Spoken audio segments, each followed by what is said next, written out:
keluarga kami, tapi semata-mata karena anugerah-Mu Tuhan. Terima kasih Bapa. Sebentar kami mau memuji, membesarkan nama-Mu Tuhan. Kami mau menyembah Engkau Tuhan. Kamu meninggikan nama-Mu, Kau pimpin sertai kami mulai dari awal, pertengahan hingga akhirnya Tuhan. Kami percaya Tuhan Engkau hadir di tempat ini Tuhan. 2-3 orang yang berkumpul di dalam nama-Mu, Engkau hadir di tempat ini Tuhan. Dan Engkau berkuasa. Kami serahkan semuanya dalam tangan-Mu. Roh Kudus bekerjalah sebebas-bebasnya. Apapun yang Kau mau, apapun yang Kau mau terjadi di tempat ini, biarlah semuanya seturut kehendak-Mu Tuhan. Tidak ada kuasa yang membatasi Engkau. Terima kasih Tuhan, terima kasih. Kami serahkan kebaktian kami sore hari ini hanya di dalam nama Tuhan Yesus Kristus kami berdoa dan dia. Amin. Sepi banget. Ya, puji Tuhan. Hari ini kita agak sedikit beda. Saya mau kita bersuka cita dulu, kita bersorak-sorak, kita menaikkan pujian kita. Sebelum nanti di akhirnya bahwa kita menaikkan lagu penyembahan. Mari kita bangkit berdiri yuk, ayo teman. Teman. Musik siap? Kita memuji Tuhan, berikan sorak-sorak dulu buat Tuhan.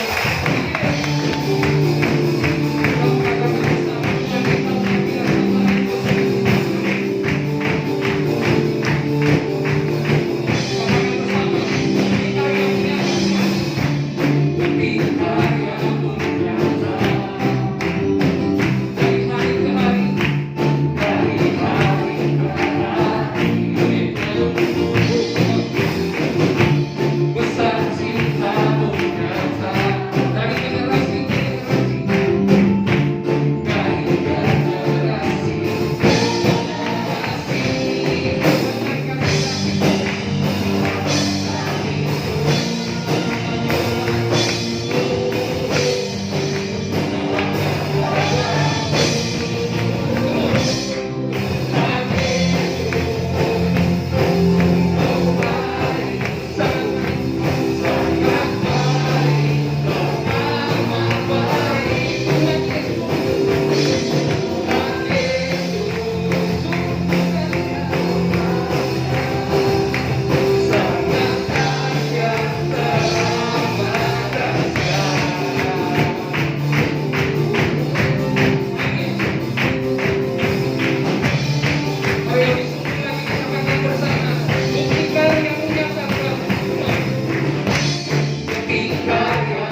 Meskipun dunia digoncangkan, meskipun gunung-gunung beranjak, Tuhan itu tetap setia buat setiap kita. Amin.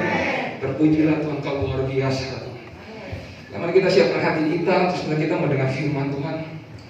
Lewat satu pujian kita mengatakan, inilah hidupku Tuhan, kuserahkan kepadamu. Inilah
hanya dekat kepadamu. Aku rasakan tenang hanya dalam hadiratmu. Ku rasakan damai-Mu dekat kepadamu. Aku rasakan tenang hanya dalam hadiratmu. Ku rasakan damai. Sekali lagi katakan bersama, hanya dekat kepadamu. Aku rasakan tenang hanya dalam hadiratmu. Ku rasakan damai-Mu. Mari padamu ku berserah. Yesus sumber harapanku. Ku percaya padamu, penyelamatku.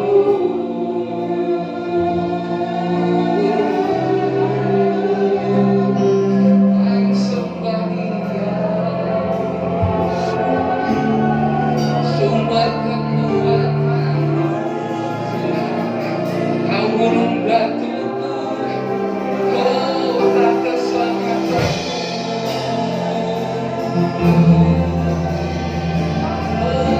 Hanya padamu harapanku, hanya padamu keselamatanku. Aku tidak selamanya kami sembahkan.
menyerahkan segenap hati dan hidup kami kepadamu. Kami letakkan di hadapan-Mu karena Engkau yang menjamin dan memelihara hidup kami, dan Engkau tidak pernah meninggalkan kami sendiri. Terima kasih buat kesempatan yang indah sore hari ini. Kami boleh datang di rumah Tuhan. Kami beribadah dengan hati penuh syukur dan sukacita. Mau setiap pujian yang kami sampaikan, kami yakin boleh menyenangkan hati Tuhan. Engkau hadir di tengah ibadah kami. Kami hargai dan hormati kehadiran-Mu. Kami buka hati kami lebih lagi, akan mengambil sikap seperti Maria untuk duduk diam di bawah kaki Tuhan, menerima firman kebenaran yang sangat kami butuhkan. Mari urapi setiap kami ya Roh Kudus. Beri kami hati seorang hamba, telinga seorang murid, sehingga benih firman Tuhan yang akan ditaburkan sungguh boleh tertanam, berakar, bertumbuh dan berbuah di dalam kehidupan setiap kami umat-Umat-Mu. Urapi pula hamba-Mu yang terbatas, taruh pikiran dan perkataan Kristus pada diri hamba-Mu. Bila Tuhan yang berkata-kata melalui mulut bibir hamba-Mu, sampaikan pesan Tuhan bagi setiap kami saat ini. Kami umat-umat Tuhan siap untuk menerimanya. Di dalam nama Tuhan Yesus Kristus, semua yang siap diberkati dengan firman Tuhan bersama kita berkata amin. Saya akan kembali Bapak Saudara. Shalom. Mungkin suara bassnya bisa dikecilkan sedikit, treble-nya jangan ditambah ya, karena ada perubahan suara karena pakai masker ya. Oke. Nah, malam ini kita akan sama-sama belajar kebenaran firman Tuhan. Kita membuka Alkitab kita dari kitab 1 Samuel pasal yang ke-30. 1 Samuel di pasal yang ke-30. Mulai dari ayat yang pertama sampai dengan ayat yang ke-6. Setelah selesai membaca, Bapak Ibu Saudara memberi sekat pada Alkitab, atau kalau menggunakan gadget kasih tanda di 1 Samuel pasal 30, karena ada banyak ayat-ayat yang lain yang juga akan kita baca setelah itu. Ya, jadi 1 Samuel pasal 30 diberi sekat, diberi tanda ya, jadi bisa dibuka dengan cepat. Oke. Perikop berjudul Siklag terbakar, pembalasan Daud kepada orang Amalek. Ayat pertama. Ketika Daud serta orang-orangnya sampai ke Siklag pada hari yang ketiga, orang Amalek telah menyerbu tanah Negeb dan Siklag. Siklag telah dikalahkan oleh mereka dan dibakar habis. Perempuan-perempuan dan semua orang yang ada di sana, tua dan muda, telah ditawan mereka. Dengan tidak membunuh seorang pun, mereka menggiring sekaliannya, kemudian meneruskan perjalanan. Ketika Daud dan orang-orangnya sampai ke kota itu, tampaklah kota itu, yaitu Siklag, tempat mereka tinggal, terbakar habis, dan istri mereka serta anak mereka yang laki-laki dan perempuan telah ditawan. Lalu menangislah Daud dan rakyat yang bersama-sama dengan dia itu dengan nyaring, sampai mereka tidak kuat lagi menangis. Juga kedua istri Daud ditawan, yakni Ahinoam perempuan Yisrael dan Abigail bekas istri Nabal orang Karmel itu. Perhatikan ayat yang ke-6. Dan Daud sangat terjepit. Penekanan kata sangat terjepit. Berarti keadaan yang sungguh-sungguh berat buat Daud. Karena rakyat mengatakan hendak melempari dia dengan batu. Seluruh rakyat itu telah pedih hati, masing-masing karena anaknya laki-laki dan perempuan. Tetapi Daud menguatkan kepercayaannya kepada Tuhan Allahnya. Amin. Oke. Nah, Bapak Ibu kasih sekat ya, atau kasih tanda di gadget supaya nanti bisa dibuka lagi dengan cepat pada perikop ini. Nah, judul perenungan firman Tuhan itu adalah kalimat yang terakhir dari ayat yang ke-6. Dikatakan menguatkan kepercayaan kepada Tuhan. Itu judul perenungan firman Tuhan pada malam hari ini. Nah, Bapak Ibu Saudara, kalau Bapak Ibu Saudara mengikuti pembacaan yang tadi sudah kita baca bersama, Daud dan pengikutnya yang berjumlah kurang lebih 600 orang itu sedang ada dalam masalah yang besar. Mengapa? Karena ketika mereka pergi keluar, tempat mereka tinggal, yaitu Siklag, kota yang bernama Siklag, didatangi oleh Amalek. Lalu kemudian Siklag itu, ya, kotanya, rumahnya dibakar habis. Harta benda Daud dan pengikutnya diambil, dirampas, ya, dijarah. Istri mereka dan anak-anak mereka dibawa jadi tawanan. Sehingga waktu Daud pulang kaget, ya, kotanya sudah hangus, terbakar habis, istrinya, anaknya, milik mereka, harta benda mereka, tidak ada yang tersisa. Semuanya hilang. Sudah kira-kira bisa bayangkan, ya, kalau kita yang ada pada posisi Daud dan pengikutnya, kira-kira bagaimana? Tentu sangat terpukul. Pasti, ya, bagaimana tidak pulang mendapati situasi seperti itu. Ya, jadi kalau boleh saya katakan, ini benar-benar masalah yang berat terjadi dalam kehidupan Daud dan pengikutnya. Ekonominya, ya, ekonominya diserang karena semua yang dimiliki habis. Istri anaknya, yaitu keluarganya, dijadikan tawanan. Rumah tempat tinggal mereka dibakar, tidak punya lagi apa-apa. Betul-betul habis, bis. Kalau hari ini mungkin ada Bapak Ibu Saudara yang berkata, Pak, saya punya masalah yang besar, ya, tapi saya juga mau beritahu, hari saat Daud dan pengikutnya pulang ke kampung halaman mereka, ke kota tempat mereka tinggal, mereka juga punya masalah yang besar. Sehingga Alkitab mencatat mereka sampai menangis, menangisnya dengan begitu luar biasa, sampai tidak kuat lagi menangis. Sudah bisa bayangkan, ya, orang nangis tidak bisa nangis lagi. Berarti nangisnya ini sungguh amat sangat luar biasa nangisnya. Karena apa? Kepedihan, beratnya masalah, pergumulan yang mereka hadapi. Tiba-tiba dikejutkan dengan situasi yang seperti itu. Tapi mari kita lihat, ternyata dari perikop ini, ketika seseorang menghadapi masalah, ada dua respon yang bisa terjadi. Ya, kita ini termasuk yang mana? Ya, jadi ketika seseorang mengalami masalah, kesulitan, ada dua respon. Ayo kita belajar, ya. Kita ini termasuk golongan orang yang punya respon yang pertama atau respon yang kedua. Respon yang pertama itu dimiliki oleh para pengikut Daud. Ya, dicatat di dalam ayat yang ke-6, pengikut Daud hendak melempari Daud dengan batu. Mengapa? Karena mereka ini begitu terpukul melihat situasi yang berat seperti itu, miliknya semua habis, keluarga tidak ada, ya, dalam situasi yang berat, masalah yang besar. Mereka ingin melampiaskan amarah mereka dengan cara apa? Cari orang yang bisa disalahkan siapa. Siapa yang bisa dijadikan sasaran? Ya, kalau orang latihan tinju itu seperti kayak samsak, ya. Nah, ini. Siapa yang bisa dijadikan samsaknya?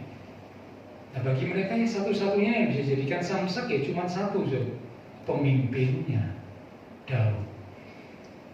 Saya membaca para pengikut Daud itu rata-rata adalah orang-orang yang bermasalah. Kalau saudara baca di beberapa pasal sebelumnya, ya, itu orang yang datang kepada Daud, berkumpul bersama-sama Daud, jadi pengikut Daud, itu orang-orang yang punya masalah. Ada yang punya masalah hutang piutang, ada yang punya masalah sakit hati, dan masalah-masalah yang lain. Sehingga Daud ini jadi pemimpin atas orang-orang yang bermasalah. Dan rupanya mereka belum menyelesaikan masalah itu dalam hati mereka. Sehingga ketika terjadi sesuatu yang berat dalam hidup mereka, mereka langsung meledak. Belum. Dan meledaknya kepada siapa? Kepada Daud. Ini golongan yang pertama. Ketika seseorang menghadapi masalah kesulitan, baru kelihatan karakter aslinya itu kayak apa.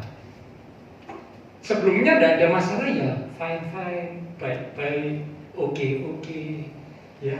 Tapi begitu ada masalah yang besar, pengikut yang tadinya mungkin nurut, tunduk, loyal, berubah. Sekarang jadi mau lempari pemimpinnya dengan batu. Benarlah Alkitab berkata, banyak orang menyebut diri baik hati, tetapi siapakah yang menemukan orang yang setia? Rupanya mencari orang yang benar-benar setia, loyal, berdedikasi, punya komitmen, itu tidak gampang. Betul Bapak Ibu? Sungguh tidak gampang. Itu Alkitab katakan, dan ini dialami Daud. Ya, padahal kalau Bapak Ibu baca, Daud waktu itu juga punya masalah nggak, Saudara? Punya. Karena apa? Yang kehilangan milik itu bukan cuma pengikut Daud, tapi Daudnya juga kehilangan miliknya. Betul Bapak Ibu? Loh iya. Istrinya Daud juga ikut ditawan, anak-anaknya juga ditawan, hartanya Daud juga ikut diambil. Berarti Daud juga punya masalah yang sama. Mestinya kalau pengikutnya Daud ini berpikir secara logis, lah wong masalah ini podo. Ikilah ya pemimpinku, boloku. Mestinya kita ini senasib, punya solidaritas, sama-sama punya masalah. Ya jangan saling nyalakan, jangan cari sasaran untuk jadi kambing hitam. Harusnya begitu. Tapi ada golongan orang yang bermasalah, troublemaker, dan mereka tidak membereskan masalahnya. Hatinya, pikirannya, hidupnya terus ada di dalam masalah itu, tidak pernah beres. Sehingga akhirnya ketika terjadi sesuatu yang berat, mereka langsung tunjuk orang lain. Tak ambil batu, tak balang, tak sawat, tak lempar, tak rajam, melampiaskan amarah. Ada golongan yang seperti ini. Saya berdoa supaya Bapak Ibu Saudara saya tidak termasuk golongan ini. Amin. Tidak termasuk golongan ini. Orang-orang di luar sana banyak seperti ini, Saudara. Betul ya? Kalau Saudara dengar ini, ada sesuatu keputusan dibuat, nggak terima. Waktu nggak terima, Saudara, dia marah. Kelihatan ada mobil lewat, dicegat, mobilnya dibakar. Loh, saya tanya, mobil dan pemiliknya mobil salah nggak, Saudara? Tidak salah, belum tentu salah kan? Itu kan orang yang cuma kebetulan lewat, dicegat, dicederai, dilukai, dibakar. Beberapa hari yang lalu bandara udara dicek sampai rusak, Saudara. Mungkin ya Saudara tahu ceritanya ya. Nah ini aneh kan? Ada golongan-golongan orang seperti itu, Saudara. Ada. Tapi Tuhan ingin supaya kita umat Tuhan tidak termasuk golongan itu. Golongan yang bagaimana yang Tuhan suka, yang Tuhan mau? Golongan yang kedua. Ini yang hebat. Itulah yang dimiliki oleh Daud. Ketika Daud dalam kondisi bukan cuma terjepit, bahasa Alkitab berkata sangat terjepit. Kalau saya pakai ungkapan, sudah jatuh, tertimpa tangga pula. Istrinya tidak ada, anaknya tidak ada, hartanya habis juga, rumahnya terbakar. Sekarang pengikutnya mau melempari dia dengan batu. Betul-betul sangat terjepit. Tetapi Alkitab mencatat dalam situasi yang seperti itu, ini respon yang kedua, tipe orang yang kedua. Ketika mengalami masalah yang sangat besar, Alkitab mencatat Daud menguatkan kepercayaannya kepada Tuhan. Ayo Bapak Ibu Saudara, kita mau sama-sama tiru, ini hal yang baik, ini yang Tuhan suka. Karena itulah mengapa ketika Daud menguatkan kepercayaannya kepada Tuhan, ayat berikutnya, nanti kalau Bapak Ibu lihat, Daud hanya mendapat kemenangan yang luar biasa. Ya, dicatat di dalam ayat yang kita lihat ya, 1 Samuel pasal yang ke-30. Pada ayat yang ke-19. Saya baca ayat 18 lebih dahulu. 1 Samuel 30 ayat yang ke-18 mulai. Daud melepaskan semua apa yang dirampas oleh orang Amalek itu. Juga kedua istrinya dapat dilepaskan Daud. Jadi semua yang dirampas bisa diambil balik oleh Daud dan pengikutnya. 19. Tidak ada yang hilang pada mereka, dari hal yang kecil sampai hal yang besar. sampai anak laki-laki dan anak perempuan, dan dari jarahan sampai segala sesuatu yang telah dirampas mereka, semuanya itu dibawa Daud kembali. Wah, ini kemenangan yang luar biasa. Mengapa? Karena Daud bisa mengambil kembali istri Daud, istri pengikutnya, anak-anak Daud, anak-anak pengikutnya, semua harta benda mereka. Bahkan ketika orang Amalek ini menyerang daerah-daerah lain, kota-kota lain, mereka juga ada ngambil jarahan. Jarahan mereka, jarahannya Amalek itu juga diambil.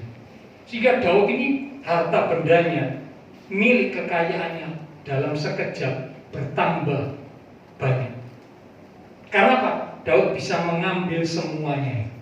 Ini kalau saya boleh katakan kemenangan yang sungguh besar, kemenangan yang telak, betul-betul kemenangan yang telak ini, saudara. Ya, karena apa?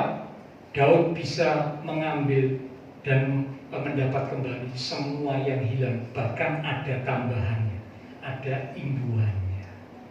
Ya, nah sekarang kita akan belajar, saudara.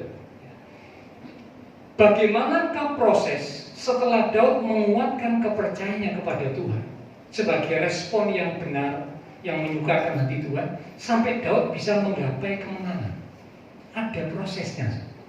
Prosesnya apa? Yuk kita lihat. Ya.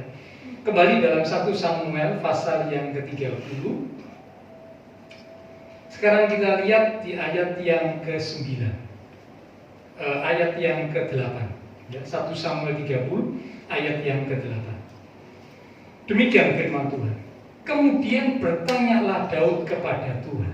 Sekali lagi, bertanyalah Daud kepada Tuhan. Katanya, haruskah aku mengejar gerombolan itu? Akan dapatkah mereka kususul? Dan ia berfirman kepadanya, kejarlah, sebab sesungguhnya engkau akan dapat menyusul mereka dan melepaskan para tawanan. Proses yang pertama yang dilewati Daud, ketika Daud memutuskan, aku mau kuatkan iman kepercayaanku kepada Tuhan. Daud tidak terpengaruh dengan pengikut-pengikutnya yang lagi marah, yang lagi kecewa, yang lagi melampiaskan amarahnya. Ya, Daud tidak terpengaruh dengan itu. Tapi Daud menguatkan iman percaya kepada Tuhan. Dan ketika Daud menguatkan iman percayanya, maka proses yang pertama yang dialami Daud, dikatakan Daud datang kepada Tuhan, Daud bertanya kepada Tuhan. Sekali lagi, Daud datang kepada Tuhan, Daud bertanya kepada Tuhan. Beda sama Saul, ya. Kalau saudara baca kisahnya Saul, ketika Saul punya masalah, Saul seringkali bukan bertanya kepada Tuhan, tapi bertanya kepada yang lain. Bahkan ada disebutkan juga datang kepada pemanggil arwah. Ya, mengapa? Karena Saul memang tidak punya iman percaya yang sungguh kepada Tuhan. Tapi Daud, ketika Daud memutuskan, aku mau menguatkan iman kepercayaanku kepada Tuhan, maka Daud melangkah dalam proses yang pertama. Daud bertanya kepada Tuhan. Saya teringat satu pujian yang berkata, bila hati terasa berat, tak seorang pun mengerti bebanku. Kutanya Yesus, apa yang harus kubuat? Itu pujian yang lama, ya. Jadi kalau saudara punya masalah yang besar, mari kuatkan iman percaya kita kepada Tuhan. Kalau saudara kuatkan iman percaya saudara kepada Tuhan, maka saat itu saudara akan punya kerinduan untuk datang pada Tuhan. Karena iman kita kuat, kepercayaan kita kepada Tuhan kuat, maka kita akan masuk proses yang pertama ini. Kita akan datang pada Tuhan. Kita akan tanya pada Tuhan, Tuhan, aku minta petunjukmu. Apa yang harus aku lakukan? Apa yang harus aku buat? Aku tidak tahu, Tuhan. Secara manusia aku tidak ngerti. Apa langkah yang harus aku buat? Nah, kita berkata, diberkatilah orang yang mengandalkan Tuhan, yang menaruh pengharapannya kepada Tuhan. Tetapi terkutuklah orang yang mengandalkan manusia, yang mengandalkan kekuatannya sendiri, dan yang hatinya menjauh dari Tuhan. Ya, jadi proses yang pertama dicatat oleh Alkitab, Daud tanya kepada Tuhan, dan Tuhan memberikan jawaban. Karena Daud belajar untuk sungguh-sungguh percaya kepada Tuhan, Daud belajar hidup berkenan di hadapan Tuhan. Maka ketika Daud tanya, Tuhan memberikan jawaban. Kejar, kata Tuhan. Engkau akan bisa mengejar, engkau akan bisa menyusul musuh, dan engkau akan bisa melepaskan tawanan. Itu kata Tuhan. Nah, proses yang kedua. Kita lihat ayat yang ke-9. Lalu pergilah Daud beserta ke-600 orang yang bersama-sama dengan dia. Alkitab mencatat, setelah Tuhan memberi petunjuk, setelah Tuhan memberi perintah pada Daud, kejar. Alkitab mencatat, lalu pergilah Daud. Dengan kata lain, berarti Daud ini seorang yang taat. Kalau orang mau berdalih bisa, saudara, Tuhan, masa mungkin aku bisa ngejar? Lalu mereka sudah menjarah beberapa hari yang lalu. Tidak tahu ini. Sekarang mereka sampai di mana? Aku juga nggak tahu arahnya kemana ini. Aku nggak tahu, Tuhan. Mau arah ke timur, ke barat, ke selatan, ke utara, tidak tahu. Itu juga sudah 3 hari yang lalu. Apakah mungkin kami bisa nyusul? Lalu mulai ngomong, percuma Tuhan nyusul, percuma sudah. Lalu kemudian tidak mau melakukan apa yang Tuhan perintahkan. Bisa saja, saudara. Kalau Daud berdalih seperti itu, lalu Daud tidak lakukan apa yang Tuhan perintahkan, bisa saja. Tapi Alkitab mencatat, pergilah Daud taat melakukan apa yang Tuhan perintahkan. Proses yang kedua, orang yang iman percayanya kuat di dalam Tuhan karena mengambil keputusan untuk menguatkan kepercayaannya kepada Tuhan seperti Daud, maka dia akan masuk ke proses yang kedua. Dia akan belajar jadi orang yang taat. Karena iman percayanya kuat, tapi orang yang iman percayanya nggak sungguh, dia nggak taat. Dikasih perintah, nggak taat. Contoh Alkitab ya sama, itu Saul. Saul begitu, tumpas semua orang Amalek. Ada yang dibiarkan hidup. Ternaknya semua tumpas habis. Ternaknya yang gemuk-gemuk diambil, dibiarkan hidup dengan alasan mau jadi korban. Berulang kali Tuhan kasih perintah, Saul selalu punya alasan, selalu punya dalih untuk tidak mentaati perintah Tuhan. Ini menunjukkan orang yang tidak punya iman yang sungguh kepada Tuhan. Orang yang punya iman sungguh, orang yang menaruh kepercayaannya sungguh-sungguh kepada Tuhan, ketika Tuhan ngomong A, dia lakukan A. Tuhan ngomong B, dia lakukan B. Tapi orang yang tidak punya iman sungguh, Tuhan ngomong A, dia bilang enak yang C aja, buat apa A? Tuhan bilang lakukan C, enak yang C, buat apa C? Gak cocok, gak mungkin bisa. Seringkali seperti itu. Ya, jadi yang kedua, proses yang dialami oleh orang yang menguatkan kepercayaannya kepada Tuhan, dia akan taat melakukan apa yang diperintahkan oleh Tuhan. Nah, ketika Daud taat, cara Tuhan yang ajaib terjadi. Daud dalam perjalanan dicatat oleh Alkitab, itu kalau Bapak Ibu baca ya, dalam ayat yang ke-11 mulai ya. 1 Samuel pasal 30 ayat yang ke-11. Kemudian mereka menemui seorang Mesir di padang, lalu membawanya kepada Daud. Mereka memberi dia roti, lalu makanlah ia. Kemudian mereka memberi dia minum air, dan memberi kepadanya sepotong kue ara dan 2 buah kue kismis. Dan setelah dimakannya, ia segar kembali, sebab ia tidak makan dan minum selama 3 hari 3 malam. Kemudian bertanyalah Daud kepadanya, kepada budaknya orang Amalek ini, pemuda Mesir. Jawabnya, budak siapakah engkau dan dari manakah engkau? Jawab si budak itu, aku ini seorang pemuda Mesir, budak kepunyaan seorang Amalek. Tuanku meninggalkan aku karena 3 hari yang lalu aku jatuh sakit. Tuhan menunjukkan cara yang ajaib. Saya katakan ajaib. Di tengah perjalanan bisa ketemu seseorang, dan orang ini ternyata adalah salah satu budak dari orang Amalek yang menjarah miliknya Daud dan mengikutnya. Saya percaya ini bukan kebetulan. Karena di dalam Tuhan itu tidak ada kebetulan, tapi di dalam Tuhan itu yang ada adalah kebenaran. Beda kebenaran sama kebetulan itu beda ya. Seringkali ada anak Tuhan saksi, saya kebetulan, keliru. Dalam Tuhan itu tidak ada kebetulan ya. Seperti Daud, saya percaya ketika ketemu dengan pemuda Mesir ini bukan kebetulan, tapi memang ini cara Tuhan. Ingat pujian yang berkata, kau selalu punya cara untuk menolong. Itulah Tuhan yang kita sembah. Tidak pernah kehabisan cara. Dia punya cara yang ajaib untuk menolong kita kalau kita sungguh-sungguh percaya. Ya, dan yang luar biasa, saya waktu baca kisah ini, saudara bayangkan ya, dicatat, diceritakan, pemuda Mesir ini ditinggal karena dia dalam keadaan sakit ya, ditinggal di padang. Orang sakit mestinya dirawat, diobati supaya sembuh. Ini sakit ditinggal karena mungkin dianggap oleh tuannya sebagai beban gitu ya. Terus bikin soro, tinggal. Sakit ditinggal di padang. Nggak makan, nggak minum berapa hari 3 hari. Saya bayangkan ya, orang sakit sampai mungkin sulit untuk bisa berjalan, lalu nggak makan, nggak minum 3 hari di padang. Kira-kira tambah sakit apa enggak? Tambah sakit. Saya percaya tambah sakit. Lawang sekarang diobati saja masih butuh waktu untuk pemulihan. Betul ya?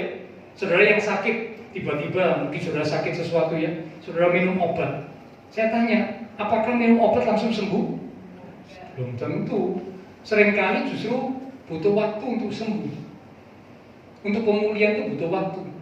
Ya apalagi kalau sakitnya sakit yang berat, waduh pemulihannya itu lama. Sampai berhari-hari, berminggu-minggu, bahkan ada yang berbulan-bulan. Untuk rehabilitasi, untuk pemulihan kembali itu waktunya lama. Tapi luar biasa, pemuda ini sakit, ditinggal, tidak makan, tidak minum 3 hari 3 malam. Ketika ketemu Daud cuma dikasih makan, dikasih minum. Nah, kita mencatat dia jadi seger. Masuk akal nggak? Kalau saya berkata secara manusia, tidak masuk akal. Orang sakit, tidak makan, tidak minum, ini sekarang nggak dikasih obat, cuma makan, minum, seger. Siapa yang bekerja? Tuhan. Mengapa Tuhan bekerja demikian? Karena Daud menguatkan kepercayaannya kepada Tuhan. Orang yang menguatkan kepercayaan kepada Tuhan, dikatakan proses yang pertama dia akan tanya kepada Tuhan, apa yang harus aku lakukan Tuhan? Dalam situasi seperti ini, situasi yang berat, apa yang harus lakukan? Tuhan bilang, kejar, susul mereka. Engkau akan bisa mengejar dan melepaskan tawanan. Proses yang kedua, Daud nurut, Daud patuh, langsung berangkat. Tidak tahu jalan kemana, sudah pokoknya jalan aja. Tuhan kasih perintah begitu jalan, sesuai dengan perintah Tuhan. Cara Tuhan diketemukan sama pemuda yang sekarat, cuma dikasih makan, dikasih minum, sehat, bisa jadi penunjuk jalan, dan akhirnya membuat Daud dan pengikutnya bisa menemukan bangsa Amalek, dan akhirnya berperang mengalahkan bangsa Amalek dan merebut kembali semua milik mereka. Ini proses yang kedua. Ya, kalau saudara dan saya menguatkan kepercayaan kita kepada Tuhan, maka tentu kita akan jadi orang yang taat kepada apa yang Tuhan katakan. Yang ketiga, yang terakhir, ya, yang ketiga. Kita lihat di ayat yang tetap 1 Samuel pasal yang ke-30.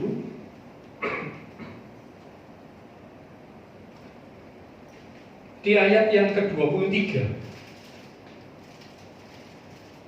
Tetapi Daud berkata, janganlah kamu saudara-saudaraku berbuat demikian dengan apa yang diberikan Tuhan kepada kita, sebab Ia telah melindungi kita dan menyerahkan ke dalam tangan kita gerombolan yang menyerang kita. Ceritanya begini, ketika Daud sudah bisa membebaskan semua, ya, istri, anak-anak, harta benda mereka semua bisa direbut kembali, mereka pulang.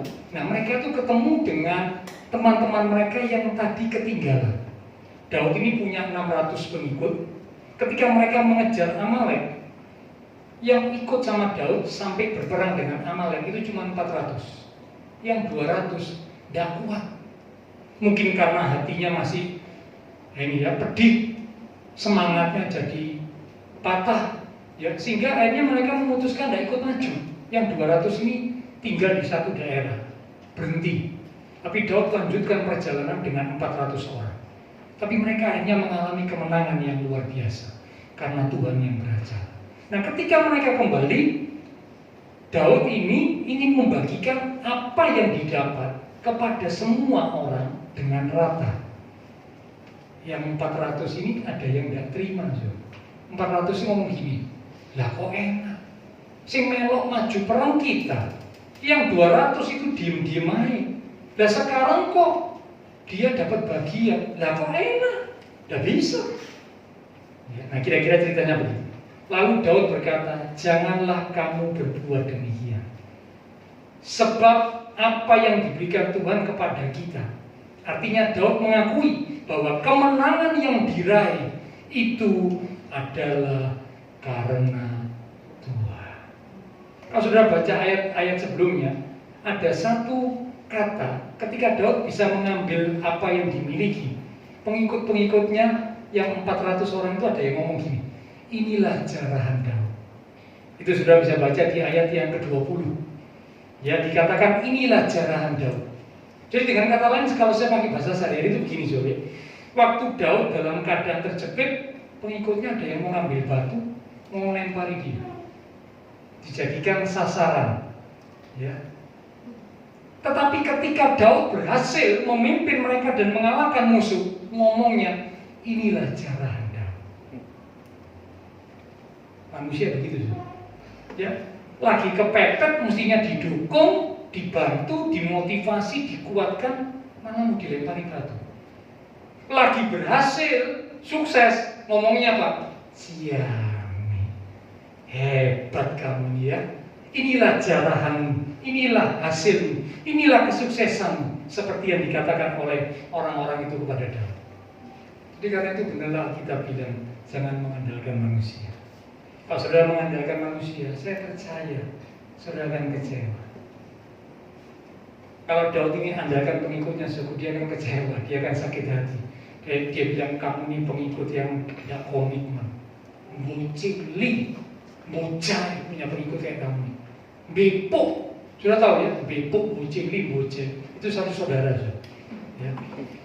Artinya pengikut yang jelek, yang tidak setia, tidak komitmen. Soro, podo-podo soro mau melempari aku dengan batu. Giliran dapat jarahan yang besar, ngomong inilah hebatnya Daud. Preketek, ya. Banyak manusia kayak gitu, so. Betul apa enggak? Iya. Ya, makanya ada pepatah bilang ada gula, ada semut. Nah, itu jadi karena itu yang kita belajar di sini, jangan andalkan manusia. Kalau saudara andalkan manusia, saudara akan kecewa. Andalkanlah Tuhan. Tuhan tidak pernah mengecewakan kita. Ya. Nah, jadi ketika yang 400 itu bilang seperti itu, Daud bilang enggak, akan tetap dibagi rata. Karena keberhasilan kita ini datangnya dari Tuhan. Orang yang menguatkan iman percayanya kepada Tuhan, saat dia sudah sukses, dia tetap mengaku dan berkata, Tuhan, semuanya oleh karena Tuhan. Aku ini bukan apa-apa, aku ini bukan siapa-siapa, aku ini hanyalah hamba yang tidak berguna. Kalau aku bisa lakukan sesuatu, semua oleh karena Tuhan. Ini orang yang kuat iman percaya kepada Tuhan. Tapi kalau orang yang tidak kuat iman percaya, suatu beda. Dia akan berkata, wow, hebat ya aku yo, ciami aku. Kok bisa ya aku punya pikiran kayak gini? Wah hebat aku ini memang. Wah beda sih. Ya, orang yang kuat iman percaya dia akan berkata, ini benar-benar Tuhan yang beracara. Ini benar-benar Tuhan yang buat aku sukses, sehingga aku bisa ada seperti saat ini. Semua oleh karena anugerah dan pertolongan Tuhan. Ya, jadi Bapak Ibu Saudara, mari kita mau belajar sama-sama. Ya, ini bukan hal yang mudah, tapi memang kalau kita rindu mengalami kemenangan yang besar, milikilah respon seperti yang dimiliki oleh Daud. Saat kesulitan besar terjadi dalam keadaan yang sangat terjepit, Alkitab berkata, Daud menguatkan kepercayaannya kepada Tuhan. Mari kuatkan iman percaya kita kepada Tuhan. Ayat penutup terakhir, Mazmur pasal yang ke-56. Mazmur pasal 56 di ayat yang ketiga.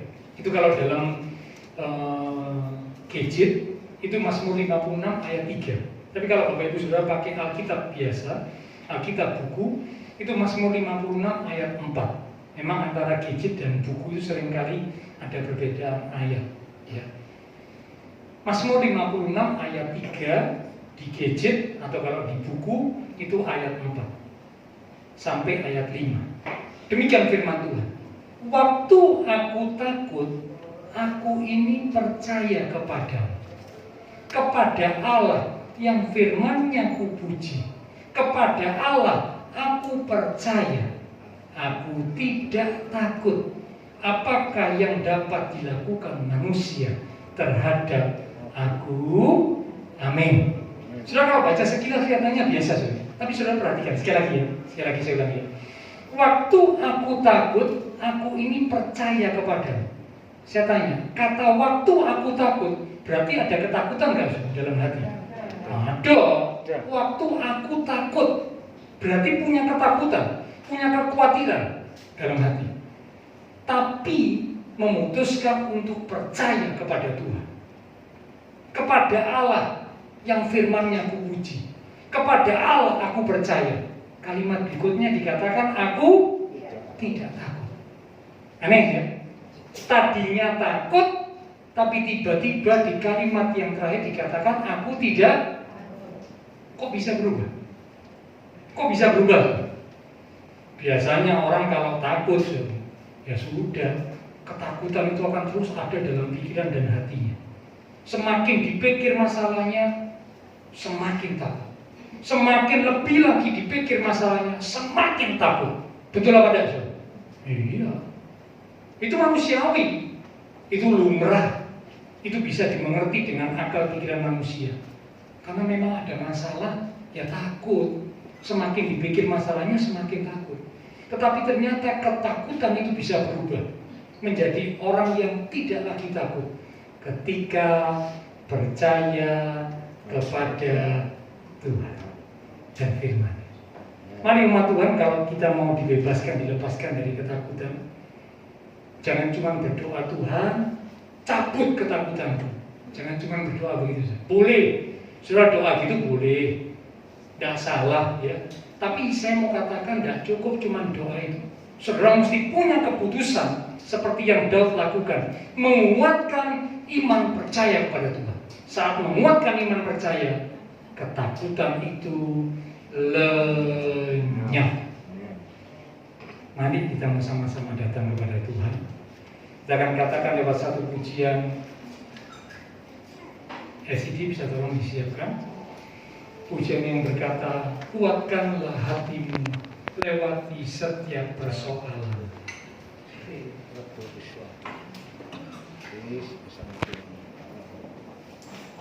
Dengan sungguh kita katakan kepada hati kita, kepada diri kita, supaya kita boleh jadi kuat di dalam Tuhan, kuat di dalam iman percaya kepada Tuhan. Silakan.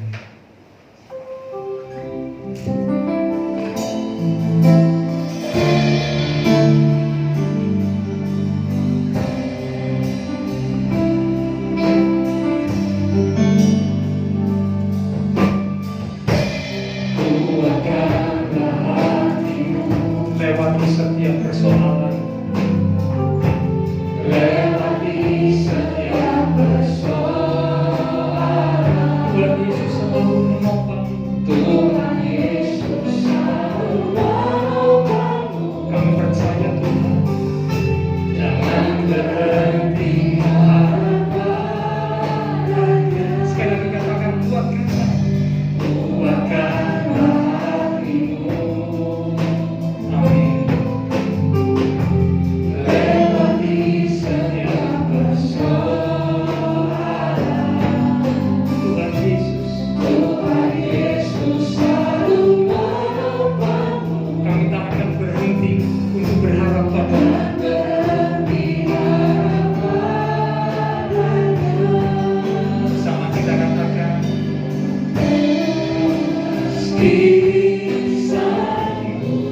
Tangannya takkan terlambat, Tuhan pasti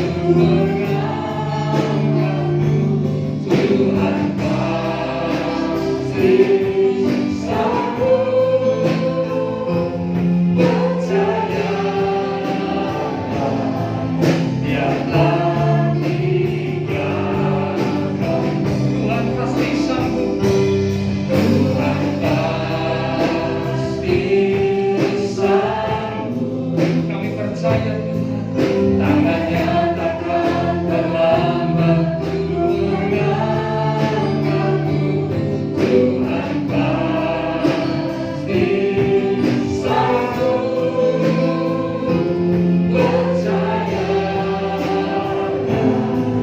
Dia tak tinggalkan. Sekarang sambil mengatakan, kita katakan bersama, Tuhan pasti sanggup. Tangannya takkan terlambat untuk mengangkatmu. Tuhan pasti sanggup. Percaya, percaya Dia tak percaya, percaya Dia tak percaya Dia tak tinggalkan.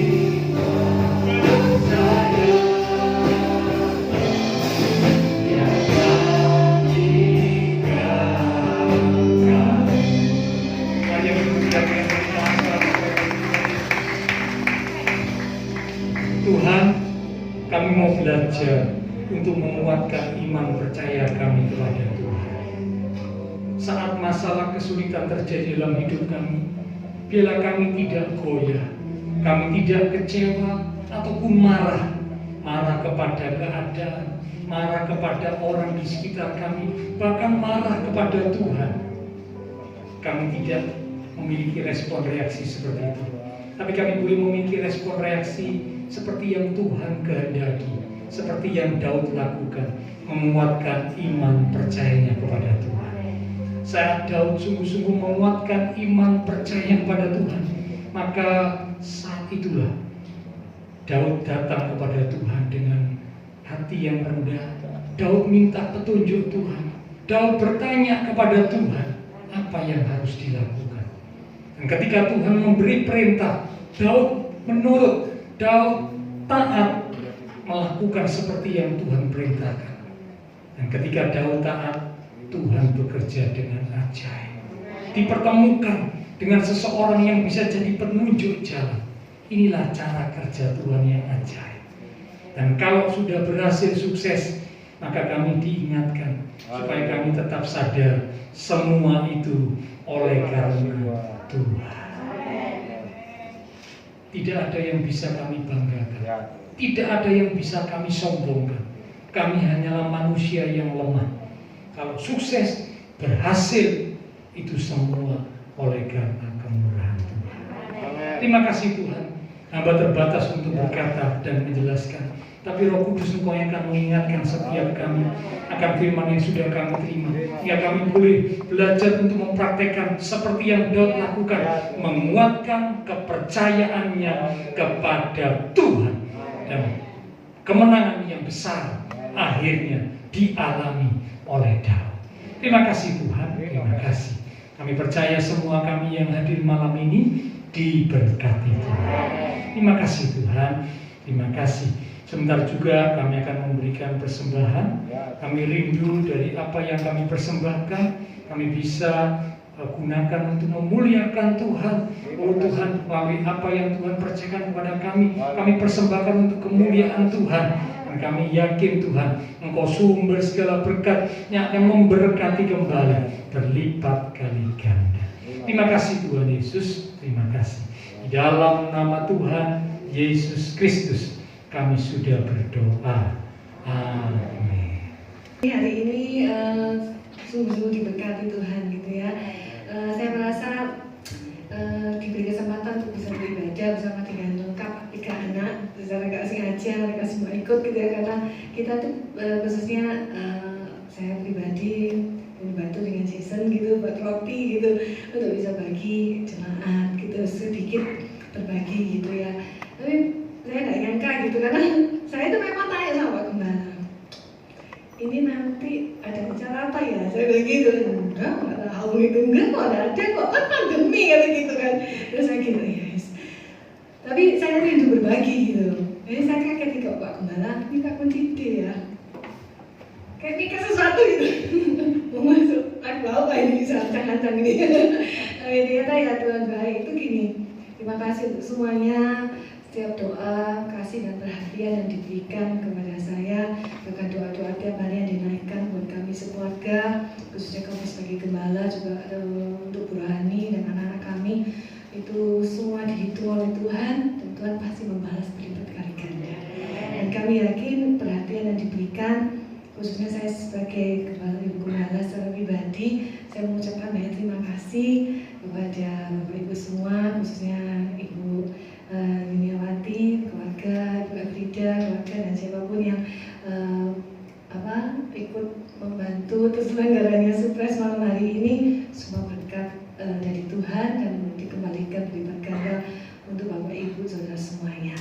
Puji Tuhan, Tuhan Yesus memberkati. Terima kasih sekali lagi buat kasih doa dan perhatiannya. Hari ini juga terima kasih kembali kepada Bapak Gembala yang hari ini firman-Nya itu benar-benar memberikan satu kekuatan. Dan saya berharap menjadi satu rema untuk kita semua ketika masalah datang, tetap menguatkan iman percaya, bertanya kepada Tuhan, dan ketika Tuhan sudah memberikan petunjuk dan jalan, kita mau taat sungguh-sungguh. Dan ketika kemenangan itu datang, kita tetap yakin dan percaya semua itu dari Tuhan. Itu pasal firman Tuhan yang sungguh menjadi kekuatan dalam kehidupan kita semua. Tuhan Yesus memberkati. Sekali lagi tepuk tangan untuk Tuhan Yesus. Ya, jadi memang saya tidak tahu waktu saya tanya nanti ada acara, tidak ada, dalam pandemi. Tapi memang waktu itu, waktu ditanya saya memang benar-benar tidak tahu. Tahunya setelah itu. Jadi kan berarti saya tidak bohong juga ya. Jadi saya bilang bohong, bujui ya. Nah bujui memang tadi tidak tahu, saya bilang tahunya. Bohong nanti tidak dapat kata panas. Oke, ya. Ya, terima kasih kepada Bapak Ibu sudah sekalian yang sudah menunjukkan kasih dan perhatian ya. Tuhan memberkati. Oke, nanti sekaligus kita doakan ya untuk gembala sama-sama di doa penutup. Ya, saya kira ada teman yang lain ya, udah ya. Nanti waktu pulang Bapak Ibu akan menerima berkat, sedikit berkat gitu ya. Kue buatan anak saya gitu ya. Jadi memang anak saya yang kedua ini kan memang kuliah di bidang kuliner. Nah, karena itu juga belajar membuat kue. Nah, ini kue yang dibagikan nanti adalah kue buatan anak saya gitu ya. Nah, saudara boleh nikmati. Kalau saya sih suka banget itu ya, karena memang enak. Katanya kecap nomor 1. Bapaknya pasti memuji lah gitu. Semoga saudara juga merasakan hal yang sama. Silakan sama-sama bagi berdiri. Kita katakan lewat satu pujian tadi itu ya, seperti ayat yang terakhir yang kita baca, di saat aku takut, ku percaya padamu. Ya.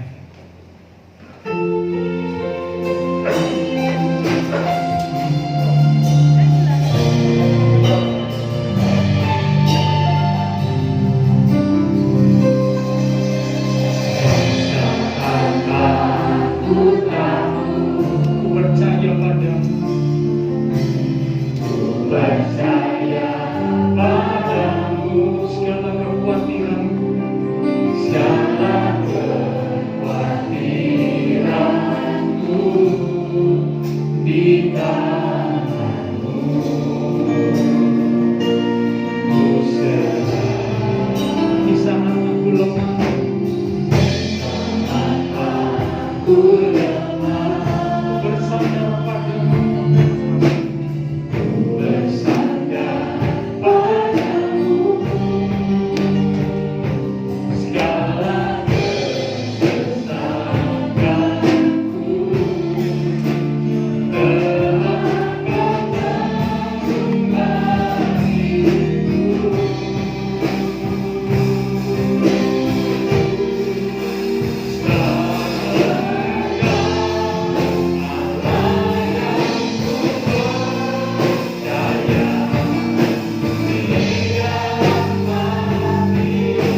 kasih Tuhan, kami mau ambil keputusan untuk menguatkan iman percaya kami kepada Tuhan. Saat takut, saat khawatir, apapun yang ada dalam hati pikiran kami karena masalah yang kami alami, tapi kami mau kuatkan iman percaya kami sepenuhnya kepada Tuhan. Terima kasih Tuhan. Kami percaya malam ini sekali lagi semua kami yang hadir sudah diberkati Tuhan. Berdoa buat teman-teman seiman kami yang tidak bisa hadir, Tuhan menilik melawat setiap mereka yang sakit, Engkau jamah. Berikanlah kekuatan, kesehatan, kesembuhan di dalam nama Tuhan Yesus Kristus. Yang lemah dikuatkan, yang susah dihiburkan. Mungkin ada juga yang sedang menghadapi masalah pergumulan, dalam mereka tetap kuat teguh imannya di dalam Tuhan. Sehingga seperti Tuhan berikan kemenangan kepada Daud, Tuhan juga akan menolong umatnya tepat pada waktunya. Terima kasih Tuhan, memberkati semua yang sudah melayani, persembahan yang sudah dipersembahkan. Tuhan berkati, pakai lebih lagi untuk kemuliaan Tuhan. Memberkati pemimpin-pemimpin bangsa kami, kota kami Surabaya dalam perlindungan Tuhan. Akan tetangga lingkungan sekitar gereja Tuhan, Tuhan berkati mereka sekalian. Terima kasih Tuhan, memberkati setiap jemaat Tuhan yang berulang tahun sepanjang minggu ini. Bahkan Tuhan Kau memberkati Ibu Gembala yang berulang tahun beberapa hari yang lalu. Biarlah Tuhan, kami umat Tuhan sepakat tadi berdoa, memohonkan biarlah berkat anugerah Tuhan yang limpah dan lengkap dicurahkan atas hamba-Mu di dalam nama Tuhan Yesus Kristus. Terutama dengan berkat-berkat rohani yang membawa iman, pengharapan, kasih di dalam Tuhan itu semakin lebih lagi. Tuhan berkati dalam kehidupan keluarga rumah tangga. Oh, apa yang dikerjakan Tuhan buat jadi berhasil. Kekuatan kesehatan Tuhan limpahkan. Doa-doa kerinduan dari Ibu Gembala Tuhan yang tahu Kau yang sanggup mengabulkannya, sehingga semua boleh terjadi seturut dengan kehendak Tuhan. Kami percaya berkat yang limpah dan lengkap sudah dicurahkan atas Ibu Gembala di dalam nama Tuhan Yesus Kristus. Semua jemaat Tuhan yang memperhatikan, menunjukkan kasih, baik lewat doa, lewat apapun yang mereka lakukan, Tuhan juga memberkati mereka. Terima kasih Tuhan. Sebentar kami akan bisa satu dengan yang lain. Lindungi, sertai dan hantar kami sampai kami tiba di tempat tujuan kami masing-masing dengan selamat. Bapak, Ibu, Saudara yang dikasihi Tuhan, mari bersama kita akan pulang kembali dalam keluarga, rumah tangga, pekerjaan, studi, pelayanan dengan membawa berkat anugerah damai sukacita yang melimpah dari Allah Bapa Surgawi, kasih Tuhan Yesus Kristus, dan persekutuan dengan kuasa Roh Kudus yang terus memimpin menuntun langkah kehidupan setiap kita, itu terus menyertai kita sekalian mulai malam ini sampai Maranatha Tuhan Yesus datang kembali. Di dalam nama Tuhan Yesus Kristus, semua yang percaya diberkati Tuhan. Mari bersama dengan iman kita berkata, Amin. Tuhan berkati.